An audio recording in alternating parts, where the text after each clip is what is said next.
For even if there are so-called gods, whether in heaven or on earth, as indeed there are many gods and many lords, yet for us there is but one God, the Father, from whom all things came, and for whom we live. And there is but one Lord, Jesus Christ, through whom all things came, and through whom we live. Those are the words of the Apostle Paul to the Corinthians church in his first letter, chapter 8, verse 5 and 6. But when I read that, I want to ask the Apostle, which is it? Is there one God or are there many gods?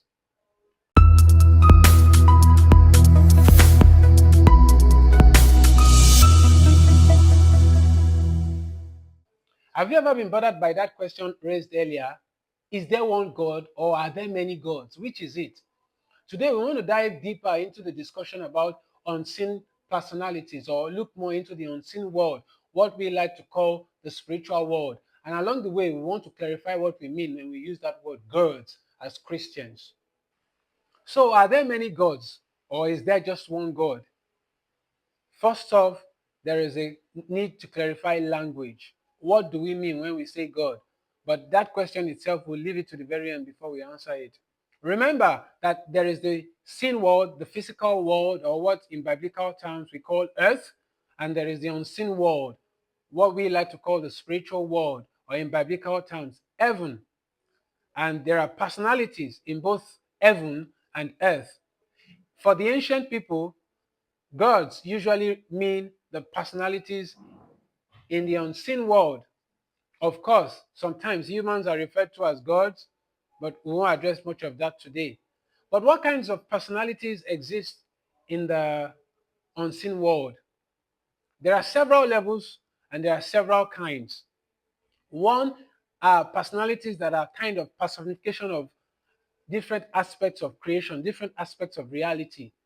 So for people who are idolatrous, they have the thunder god or Thor. They have the sea god Poseidon in certain cultures. They have the earth god Gaia in certain cultures. So besides that, and there are many more of them, different aspects of reality get different names.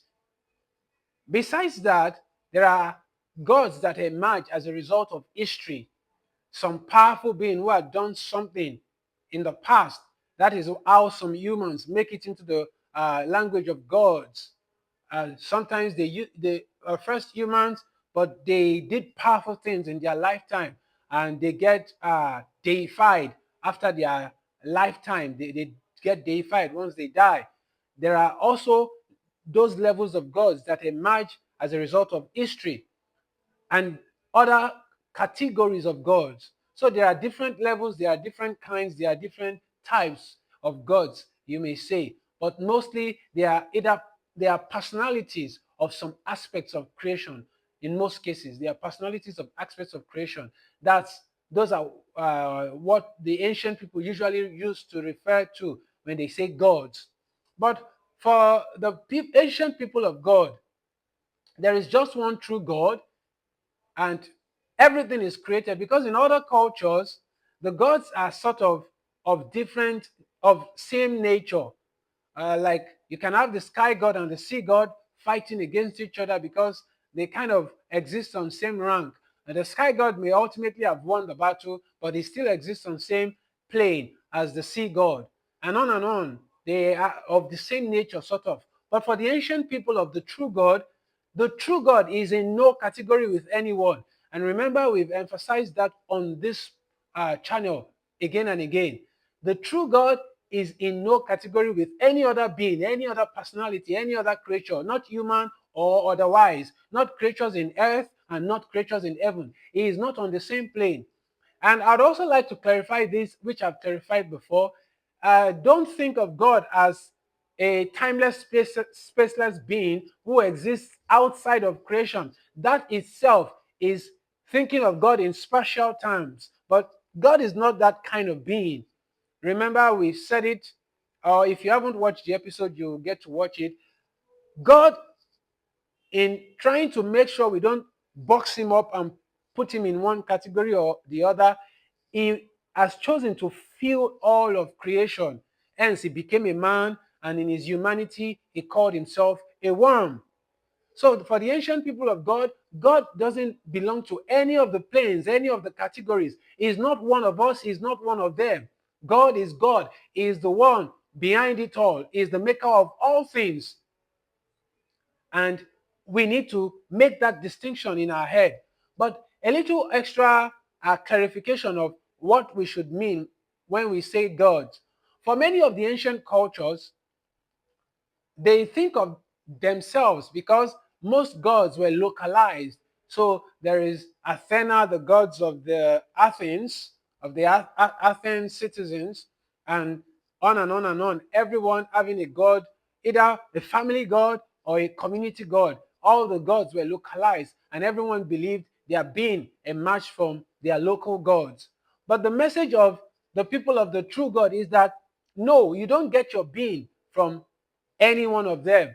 There are personalities out there, there are intelligences out there, there are powerful beings out there, but they are all creatures of God. They get their being from Him just as you get your being from Him, and they are all servants of God. They serve Him just as you serve Him. If they are doing stuff and leading you into idolatry and worship of them, that is they walking away from their own vocation from God, their own responsibilities from God, just as we humans do. So if you ever find yourself uh, thinking of being, if you find cultures as a Christian, you shouldn't find yourself doing that. But if you find people thinking that they are choosing to hold on to this because it's the gods of their fathers, you need to let them know that no, we all derive our being from God, and that is what the term God really means when you step into the New Testament.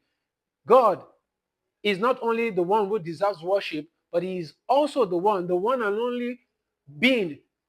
And being doesn't even begin to define who he is, but he is the one from whom every one of us derives our being. We all derive our sustenance, our existence from him.